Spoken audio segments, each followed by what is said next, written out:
أبو فلاح.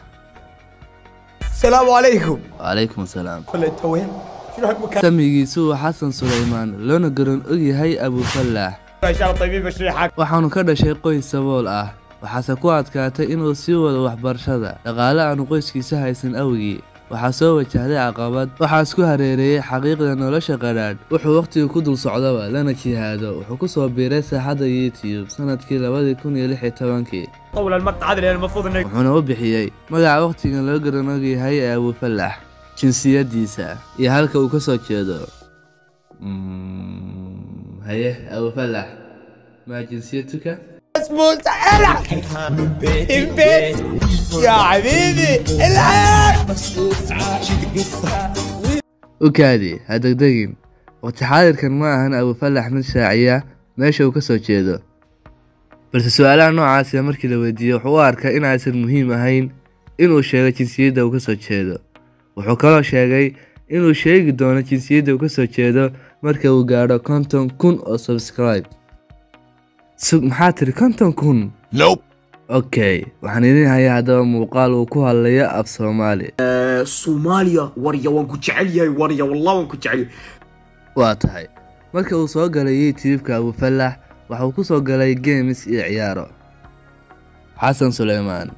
kadib markii uu xidhay 20 milyan subscribers 29 bishii Oktoobar 2021 halka uu ka dabaaldegi lahaa wuxuu ka doortay inuu ururiyo tabarucaad lagu caawinayo qoysas gaadhaya 5715 qoys 5715 qoys oo ah ku dhawaad 17,000 oo qof والحمد لله بعدها بيوم بثيت wuxuuna u ururiyay uguna talagalay qarashaad gaadhaysa 1 milyan oo dollar wuxuuna ku ururiyay muddo gaadhaysa 28 saacadood isagoo si aan kala go'an lahayn ugu jira live فرصة العمر وفلش قاعد تقول شنو فيه شنو مكتوب عنوان المقطع فرصة العمر تذكرون يا جماعة ربي يجعلها بميزان حسناتنا المشروع الخيري الأخير اللي سويناه نعم مشروع $1,000,000 اللي ساعدنا فيه 5715 عائلة بما يقدر 17,000 إنسان أكيد تذكرون مستحيل تنسون 2021 شهر 10 تاريخ 29 بدينا بالبث وبعد 28 ساعة وصلنا للهدف والحمد لله واتهاي haddaba intaas ugama uusan haadhin 7 January markii ay ahayd 2022 wuxuu bilaabay tabarucaad uu ku ururinayo lacag gaadhaysa 10 milyan oo dollar uguna talagalay qoysas gaadhaya 100,000 oo qoys oo isugu jira Carab iyo Afrikaanba waxaana ku qaadatay lacagtaas inta la eg 12 maalmood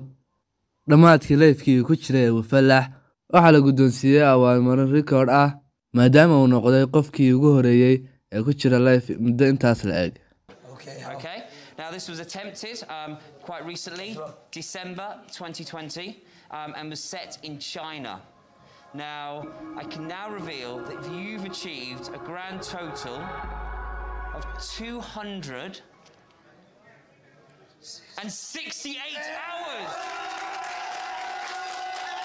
waxaana guddoonsiisay shirkadda lagu magacaabo Guinness World Records oo ay guddoonsiisay dad fara badan oo caan ah Abu Fallaah uu ka soo baxay ballantii uu qaaday ee ahayd 10 milyan oo ku caawinaya 100,000 oo qoys run ahaantii way dhaaftay inta uu rabay lacagta ka rabay wuxuu ururiyay ay noqotay lacagtii 11 milyan iyo dheeraad halka qoysaskuna ay noqdeen 110,000 oo qoys iyo 290 qof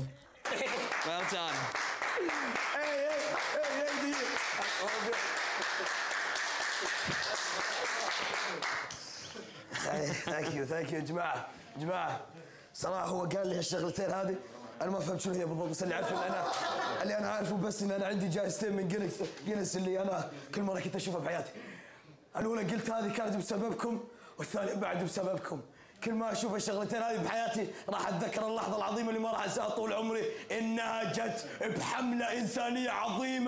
عظيمه اساسها هو انتو بعد الله سبحانه وتعالى شكرا لكم عمري ما راح انسى هاللحظه هذه بحياتي الرجل بطل